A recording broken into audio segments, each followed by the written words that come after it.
drawn human family tree have largely disappeared. As a scientist, I am deeply gratified that, at least for the moment, my conclusions have withstood the test of time. It is also satisfying to me that this book, which won the American Book Award in 1981, remains in print today and has become a classic in anthropology. In fact, nearly every student who is drawn to the field of paleoanthropology cites the Lucy book as being one of their major inspirations.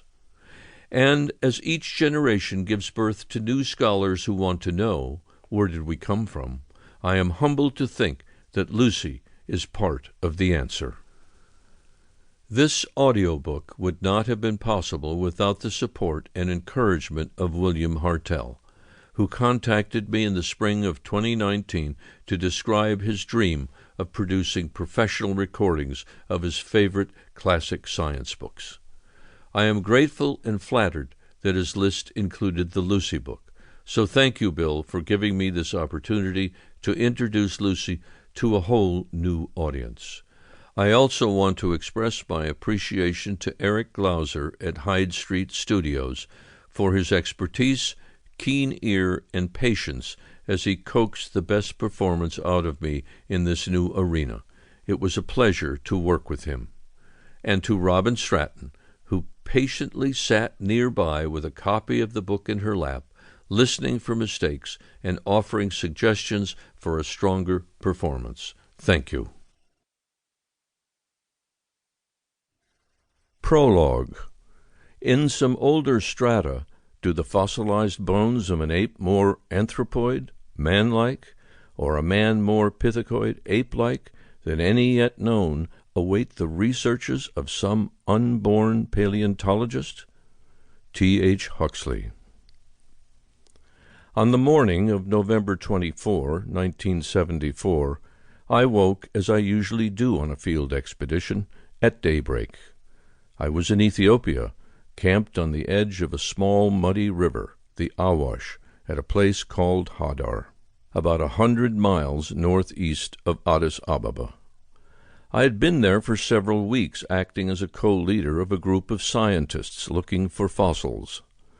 For a few minutes I lay in my tent, looking up at the canvas above me, black at first, but quickly turning to green as the sun shot straight up beyond the rim of hills off to the east. Close to the equator, the sun does that. There's no long dawn as there is at home in the United States. It was still relatively cool, not more than 80 degrees.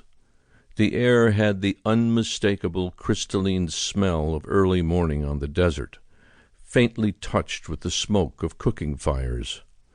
Some of the Afar tribesmen who worked for the expedition had brought their families with them, and there was a small compound of dome-shaped huts made of sticks and grass mats about 200 yards from the main camp. The Afar women had been up before daylight, tending their camels and goats, talking quietly. For most of the Americans in camp, this was the best part of the day. The rocks and boulders that littered the landscape had bled away most of their heat during the night, and no longer felt like stoves when you stood next to one of them.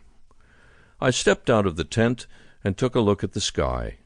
Another cloudless day, another flawless morning on the desert that would turn to a crisper later on. I washed my face and got a cup of coffee from the camp cook, Kabede. Mornings are not my favorite time. I'm a slow starter and much prefer evenings and nights. At Hadar, I feel best just as the sun is going down. I like to walk up one of the exposed ridges near the camp, feel the first stirrings of evening air, and watch the hills turn purple. There I can sit alone for a while, think about the work of the day just ended, plan the next, and ponder the larger questions that have brought me to Ethiopia. Dry, silent places are intensifiers of thought, and have been known to be since early Christian anchorites went out into the desert to face God in their own souls. Tom Gray joined me for coffee. Tom was an American graduate student who had come out to Hadar.